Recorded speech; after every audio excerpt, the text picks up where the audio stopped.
నా పేరు శంకర్ కిషోర్, సిపిఐ జిల్లా నాయకులు. ముఖ్యంగా ఈరోజు మన జిల్లాలో వ్యవస్థ ఎలా ఉందంటే అధికారులు స్వతంత్రంగా పనిచేసుకోలేని పరిస్థితి వస్తూ ఉంది. ప్రతిదానికి రాజకీయటువంటి వేధింపులకి పెద్ద పెద్ద అధికారులు కూడా గురవుతా ఉన్నారు.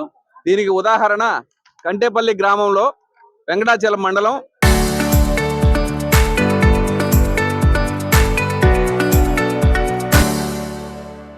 ఆర్థిక పరమైనటువంటి ఘరానా మోసం జరిగింది.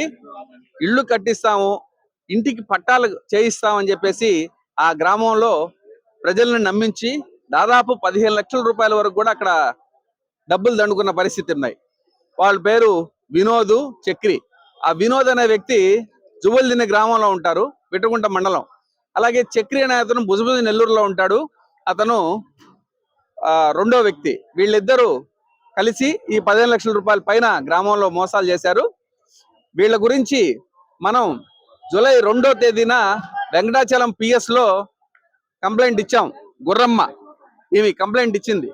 కంప్లైంట్ ఇస్తే ఒక నెల రోజులు అయినప్పటికి కూడా కేసు నమోదు చేయలేదని కలెక్టర్ గారిని గ్రీవెన్స్ కి వచ్చి కలిసాం 3వ తేదీ. ఆ కలెక్టర్ గారిని గ్రీవెన్స్ కలిసిన రోజు ఆయన ఎఫ్ఐఆర్ నమోదు చేయమని చెప్పి రాశారు. ఇప్పటికి దాదాపు 14 రోజులు 15 రోజులు అవుతా ఉంది. అయినప్పటికి కూడా ఇక్కడ ఏమి ఎఫ్ఐఆర్ నమోదు చేయకపోగా పీజీఆర్ఎస్ లో ఇచ్చిన కంప్లైంట్ 7 రోజుల్లో ఇరు వర్గాలని పిలిచి మాట్లాడి ఫోటో తీసి పీజీఆర్ఎస్ లో అప్లోడ్ చేయాలనేటువంటి దాన్ని కూడా తుంగలో తొక్కి చోద్యం చూస్తున్న పరిస్థితి కనపడతా ఉంది. దీనికంతా కారణం ఏంటంటే ఈ చక్రి అనే మేనమామ కొడలూరు మండలం టీడీపీ అధ్యక్షుడు అవడం వల్ల ఈ కేసుని రాజకీయ కోణంలో కప్పెట్టి కేసుని పోలీసు వాళ్ళ మీద ఒత్తిడి తెచ్చి కేసు ఎఫ్ఐఆర్ కానికుండా చూస్తా ఉన్నారు. కాబట్టి పేద ప్రజలు జరిగే అన్యాయంలో రాజకీయ నాయకులు దయచేసి మీరు పేదలకు న్యాయం చేయడానికి వచ్చారు, కానీ ఆర్థికంగా దోపిడీ చేసుకున్న వాళ్ళని కాపాడడానికి మీరు పదవుల్లోకి రాలేదని, ప్రజల చేత ప్రజల వలన ప్రజల కొరకు మీరు ప్రజాస్వామ్యంలో ఎన్నుకోబడి ప్రజలకు నష్టం జరిగితే ఈ విధంగా మీరు ఆ దోపిడీ చేసిన వాళ్ళని కాపాడడం ఎంతవరకు న్యాయం అని చెప్పి అడుగుతా ఉన్నాం. అలాగే ఇప్పటికి 45 రోజులు అవుతా ఉంది కంప్లైంట్ ఇచ్చి, కానీ ఇప్పటికి కూడా న్యాయం జరగలేదు. అందుకని మరలా జేసీ గారిని కలవడానికి ఈ రోజు వచ్చాము. ఈసారి జేసీ గారు ఇచ్చిన హామీ ఏంటంటే ఎస్పీ గారికి రాస్తాము, ఎస్పీ గారి చర్యలు తీసుకుంటా ఉన్నారు. దాన్ని కూడా వేచి చూడాలి. వీళ్ళకి న్యాయం జరిగే వరకు భారత కమ్యూనిస్ట్ పార్టీగా వీళ్ళకి అండగా ఉండి వీళ్ళ డబ్బులు వీళ్ళకి తిరిగి వచ్చేంత వరకు పోరాటం చేస్తామని తెలియజేసుకుంటా ఉన్నాను. కంటేపల్లి గ్రామం మాది. మేము ఎద్దలోళ్ళం. మాకు లోన్ పెడతానని 10 లక్షలు వచ్చి లోన్ పెడతానని మమ్మల్ని మోసం చేసి 1.5 లక్ష నేను కట్టిన పట్టా గురించి.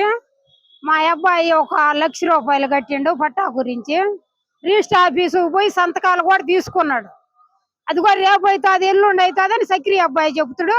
ఆ అబ్బాయి ఏమంటే లోన్ మీకు తెల్లారే పడిపోతుంది, 10 లక్షలు వస్తాయి మీకు అని చెప్పాక నమ్మించి మేము ఇల్లులు కూడా పడేసుకున్నాం.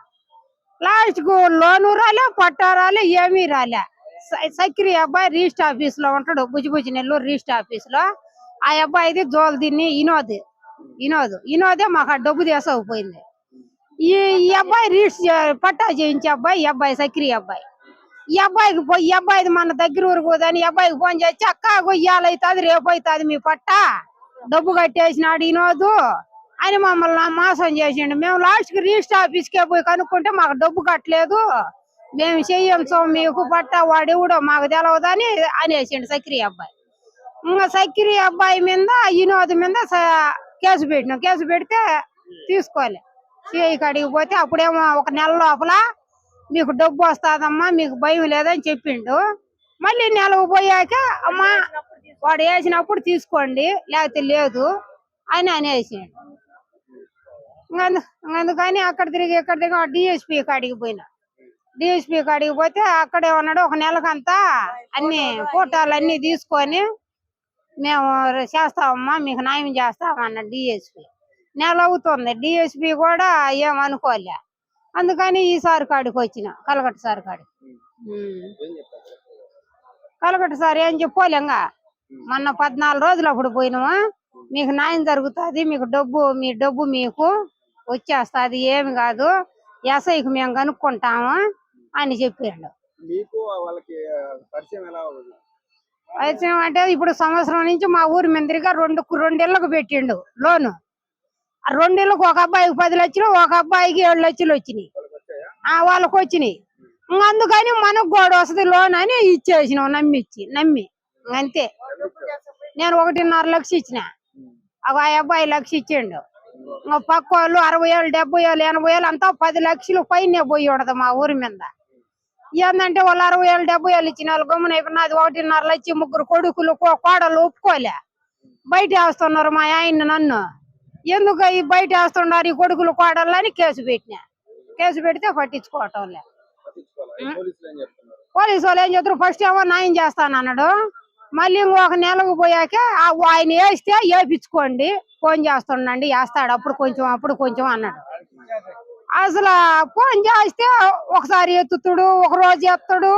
అదిగో మీకు వేస్తాను, ఇదిగో వేస్తాను అంటాడు. ఒట్టిదే ఏడు చేయదు. అడ్రస్ కూడా దొరికింది మాకు, ఆ ఇంటి అడ్రస్ కూడా దొరికింది. ఆ అబ్బాయి 20 అబ్బాయిది.